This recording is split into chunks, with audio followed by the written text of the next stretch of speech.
बिस्मिल्लाहिर्रहमानिर्रहीम।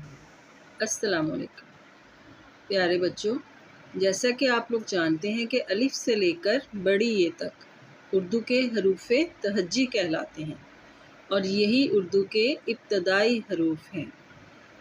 इन हरूफ तहज्जी को ख़ास तरतीब के साथ इकट्ठा करके लिखा जाए या मुख्तलिफ हरूफ को मिलाकर जब हम पढ़ाते हैं या पढ़ते हैं तो फिर लफ्ज़ बनता है और लफ्ज़ कवायद की या ग्रामर की पहली कड़ी है।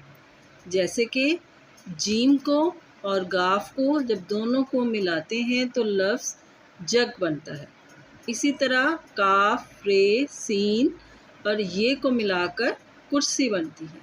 इसी तरह लाम, अड़े, काफ, ये इन चारों को मिलाएंगे तो लड़की बनती है।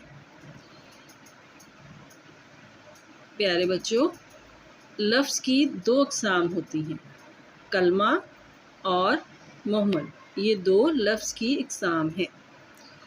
कलमा क्या है? वो लफ्ज़ जिसके कुछ न कुछ मानी होते हैं या कोई बामानी लफ्ज़ कलमा कहलाता है। जैसे पानी, चाय, खाना, घर, ये सारे जो है कलमा की अक़साम हैं।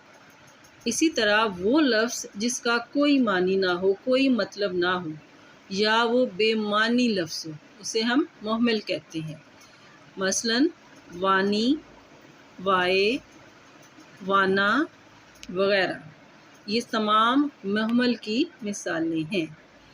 पानी वानी, चाय वाए, खाना वाना, ये सारे जो हैं ये मुहम्मल हैं।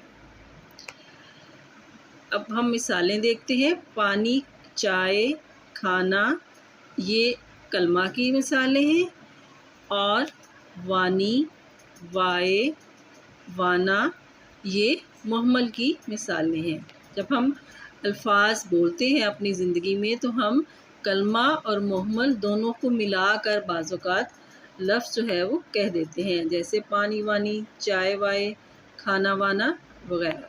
आइए अब कुछ और मिसालें देखते हैं इसकी। जैसे सचमुच, कुर्सी वुर्सी, झूठ मूठ। इनमें सच, कुर्सी और झूठ कलमा है और मुच, वुर्सी, मूठ ये मुहम्मल है।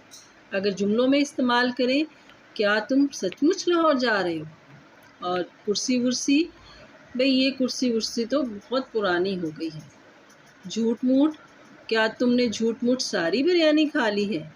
ये सारी मिसालें कलमा और मुहम्मल की हैं। उम्मीद है आपको समझ आ गई होगी। नेक्स्ट लेसन तक अल्लाह हाफ़िज़।